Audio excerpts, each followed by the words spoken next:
trying to drill out this steel bolt out of this aluminum spindle, and I was using these titanium coated drill bits, but just like some people out there, they don't last as long as they should.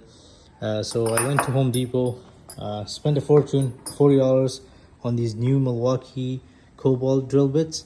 So let's try them out and see how good they are.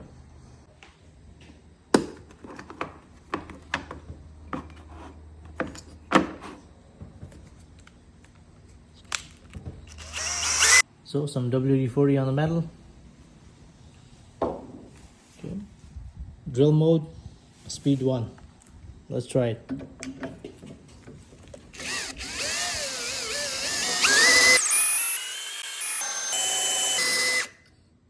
These are pretty good. I'm already an 1/8 into the metal.